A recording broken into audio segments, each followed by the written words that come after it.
არაბიზაცია არის ტყუილი. შეხედეთ ამ მიწის ნაკვეთს. ეს ნაკვეთი 10000 მეტრია, რომელიც ჩვენი კლიენტისთვის შევიძინეთ. არაბიზაცია არის ტყუილი. შეიძინეთ საუკეთესო სამშენებლო მიწა დედამიწის 60-ში. საქართველოში ეს მიწა, რომელსაც ჩემს უკან ხედავთ, არის 5000 კვადრატული მეტრი სამშენებლო ფართობი. არაბიზაცია არის ტყუილი. ჩვენ დაგიყოფთ, გაგიფორმებთ და აგიშენებთ. ყველა ამ პროცედურას საქართველოში ჩვენ უახლოეს ვადებში ვასრულებთ. არაბიზაცია არის ტყუილი. საქართველოში $100,000 ღირებულების უძრავ ქონებაში ინვესტიციის სანაცვლოდ თქვენ იღებთ საქართველოში ცხოვრების, ბინადრობის უფლებას, რომელიც განახლებადია. არაბიზაცია არის ტყუილი. ჩვენ აქ გავაკეთეთ ტროტუარი და დავყავით ნაკვეთი. არაბიზაცია არის ტყუილი. 5 ვარსკვლავიანი უძრავი ქონება და ჩვენი მდიდრული პროექტები. არაბიზაცია არის ტყუილი. დაიმახსოვრეთ, ეს პროექტი თბილისში ნამდვილ ფურორს მოახდენს.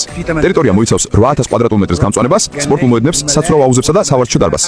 პროექტს ვაბარებთ 2028 წლის სექტემბერში. არაბიზაცია არის ტყუილი. ადამიანებს არაბთა გაერთიანებული საამიროებიდან ენდომებათ აქ ქონების შესყიდვა. ქართული მიწა უცხოელებზე არ იყიდება. არც ყობახიძის გადასაწყვეტი არ არის, კაცო, და არც ერთი მთავრობის გადასაწყვეტი არ არის ამ მასშტაბის პროექტების დაძვრა, კაცო, ეს არის ზეიროვნული საკითხი. ქალაქი უნდა შექმნა, სადაც უცხოელები ჩასახდებიან. ეგ ხვალ შეიძლება, კაცო, ომი მოგვივიდეს მაგ ქალაქში მცხოვრებ ხალხთან. მაგაზე პასუხისგებლობას თქვენ იღებთ და არ მომხდარა ჩვენს ტერიტორიაზე ეთნო კონფლიქტები თუ რა? თუ გონიათ, რომ თქვენ გააკონტროლებთ, ყველა რასა გააკონტროლებთ, თქვენ ისე გაიკონტროლებიათ, 3 ტერორისტი შემოვიდა 2017 წელს, 3 ტერორისტი იყო სულ. შემოიპარნენ და ერთი დღე თბილისში ომი გქონდა. ეგ ვერ გააკონტროლებთ თქვენ. 3 ადამიანის გადაადგილება ვერ გააკონტროლებთ. 150 კაცი წავიდა სირიაში საბრძოლველად ალ-ყაიდას და ისლამური სახელმწიფოს რიგებში. ეგ ვერ გააკონტროლებთ. თქვენ იმას გვიმტკიცებთ, რომ აქ ათეულობით 1000 ვიღაც აზიელი და ისლამური სახელმწიფოს მოქალაქეებით რომ გატენიან მაგ ქალაქს, თქვენ მაგას ყველაფერს